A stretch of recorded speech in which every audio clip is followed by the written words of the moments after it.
మూడు ముళ్ళ బంధంతో ఇద్దరు వ్యక్తులు ఒకటయ్యే వేడుకే వివాహం.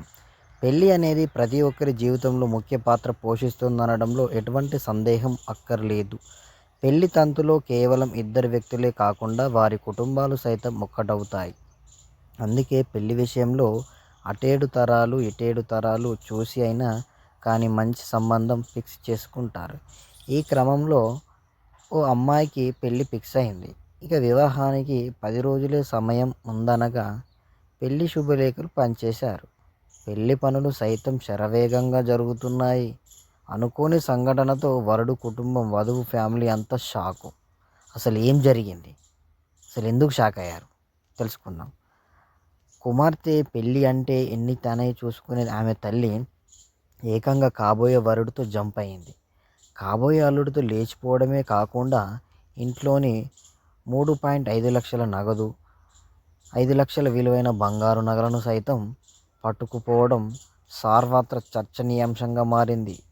10 రోజుల్లో పెళ్లి జరగబోయే తరుణంలో అల్లుడితో అత్త జంప్ అవ్వడం ఏంటని హాట్ డిస్కషన్ నడుస్తోంది.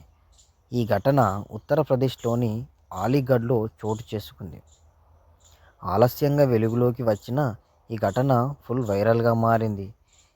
ఈ ఘటనకు సంబంధించి పూర్తి వివరాల్లోకి వెళ్తే 10 రోజుల్లో కుమార్తె వివాహం జరగాల్సి ఉండగా కాబోయే అల్లుడితో అత్త పరారైంది. ఉత్తరప్రదేశ్లోని అలీగఢ్లో జితేంద్ర కుమార్, అనిత దంపతులు నివసిస్తున్నారు. వారి కుమార్తె శివానీకి రాహుల్ అనే వ్యక్తితో ఏప్రిల్ 16న వివాహం నిశ్చయించారు. బంధువులు, శ్రేయోభిలాషులకు శుభలేఖలు పంచేశారు. పెళ్లి పనులు కూడా శరవేగంగా జరుగుతున్నాయి. కానీ అనుకోని విధంగా శివాని తల్లి అనిత కాబోయే అల్లుణ్ణి రాహుల్తో ఏప్రిల్ 6న పరారైంది. ఈ ఊహించని ఘటనతో ఇరు కుటుంబాల సభ్యులే కాకుండా గ్రామస్తులు సైతం షాక్ అవుతున్నారు. అయితే ఈ ఘటనపై శివాని తండ్రి అయితే ఉన్నాడు కదా, జితేంద్ర కుమార్, స్పందించారు. అల్లుడు తన కుమార్తెతో కాకుండా తన భార్యతో మాట్లాడేవాడని చెప్పారు.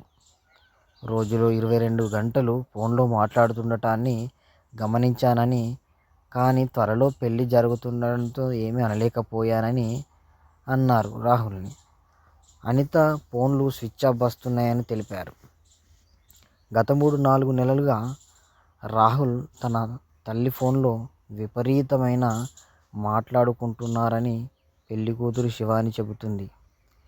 3.5 లక్షల నగదు, 5 లక్షల విలువైన బంగారు నగలతో పారిపోయిందని వెల్లడించింది. ఇంట్లోంచి తీసుకెళ్లిన డబ్బు, బంగారం, నగలు వెనక్కి ఇవ్వాలని శివాని కోరింది. ఈ విధంగా ఇక్కడ జరిగిన సన్నివేశం వచ్చేసి ఇది చాలా బాధాకరం. ఇలాంటి తప్పు ఎవరు కూడా చేయకూడదు. ఎందుకంటే కన్న కూతురికి జరగబోయే భర్తని అసలు నువ్వు తీసుకుపోవడం ఎంత దరిద్రాలు తల్లి, నీకు హ్యాట్సప్.